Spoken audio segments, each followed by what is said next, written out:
black sky. Greetings. My name is Dmytro Antoniuk. I am from Kiev, Ukraine, and I am part of Black Sky team. And this is our weekly digest of our printed materials that you can find on our site blacksky.info. Let's get started.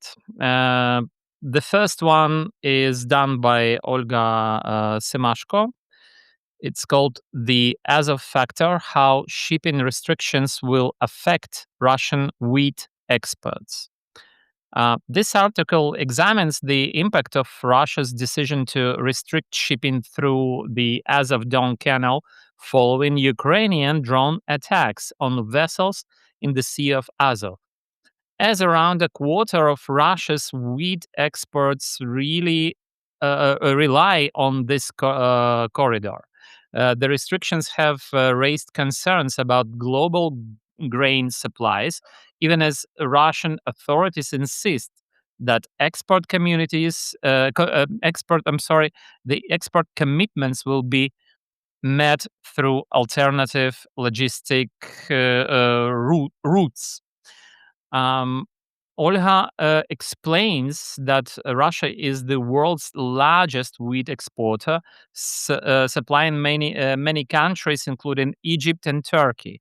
Russian officials say they can use other transport routes and will continue to meet export contracts. However, if the restrictions continue during the main harvest season, exporters may face higher transport costs, fuel shortages, and delays in deliveries.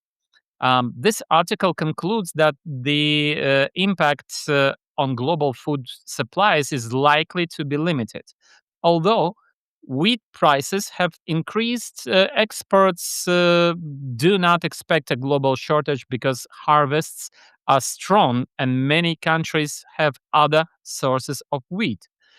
As a result, the biggest challenge may be for Russian exports, while important countries are expected to adapt by buying more grain from other suppliers if needed. The next material is written by Yulia Derdyuk. Its name is An Attempt to Save the Market. Russia is trying to encourage Russians to buy natural diamond. This article examines Russia's new rules for selling laboratory ground diamonds, which will take effect on 1st September 2026.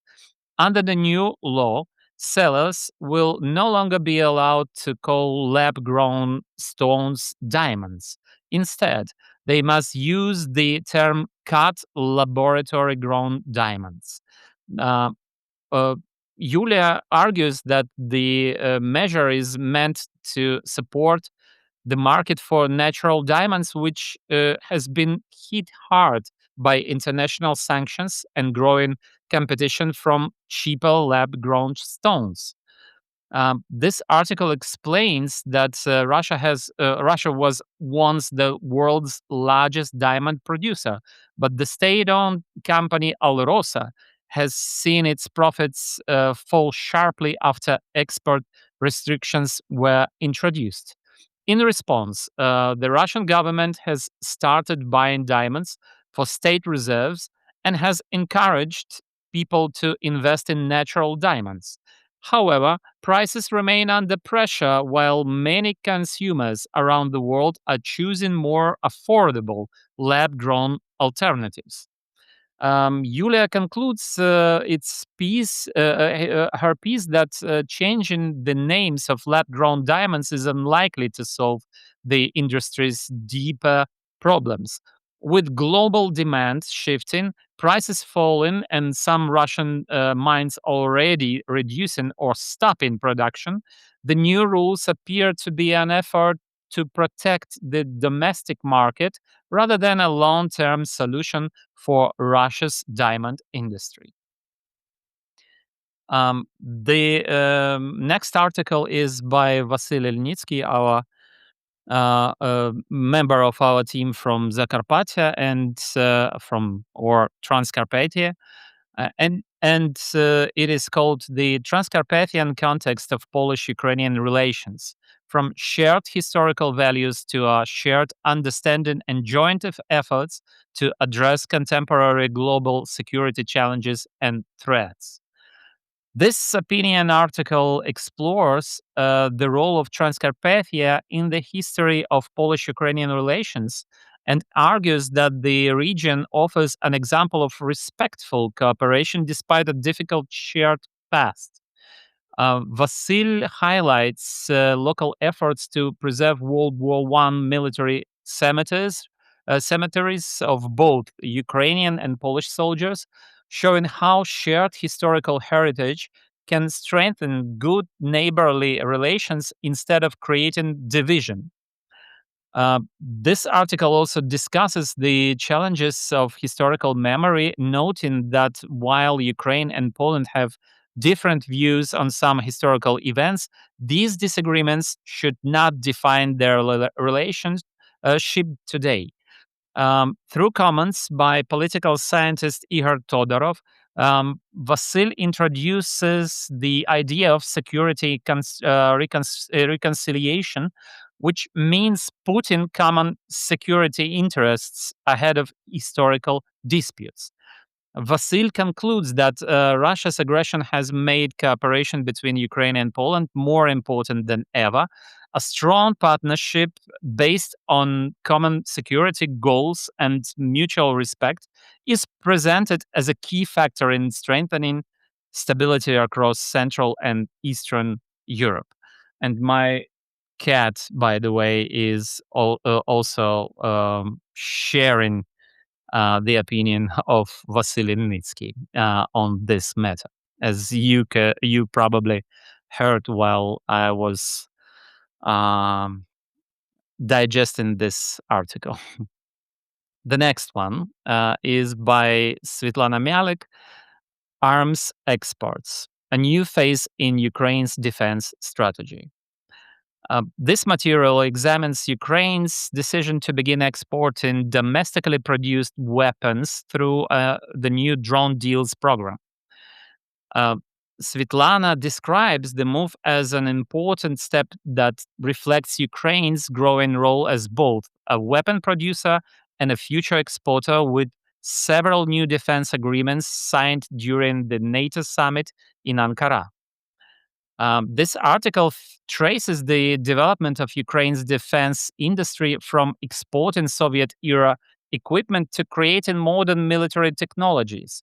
According to the author, the full scale war has accelerated innovation, particularly in drone production, where Ukraine has gained valuable battlefield experience and expanded its manufacturing capacity. Svetlana argues that arms exports are about more than economic benefits. They strengthen Ukraine's position in the global defense industry, support closer cooperation with NATO and European partners, and show that Ukraine is becoming an important contributor to international security rather than only a recipient of military assistance. And to conclude today's digest, I have the last material, which is done by Andrius Gajovi, attacks on buses from Belarus in Russia's Bryansk region, where drones involved and who stands to gain from this. This article examines two incidents in Russia's Bryansk region in which Belarusian buses were reportedly attacked by Ukrainian drones.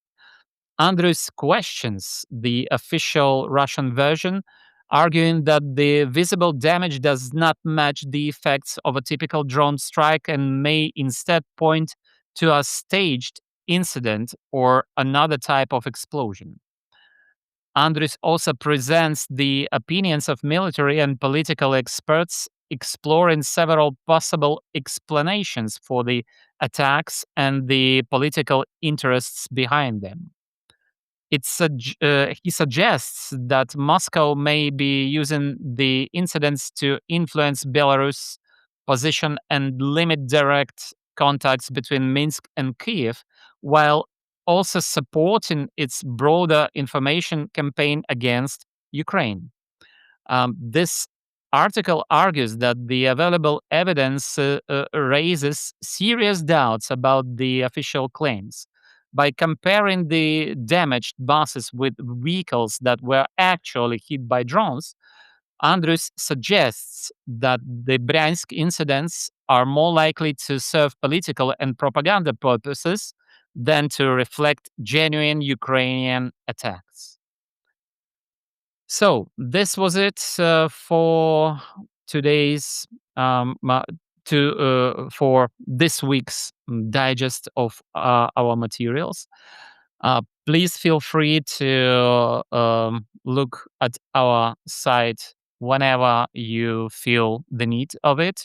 I remind you, this is called blacksky.info. My name is Dmytro Antoniuk. I am from Kiev, Ukraine. Stay tuned. Bye bye.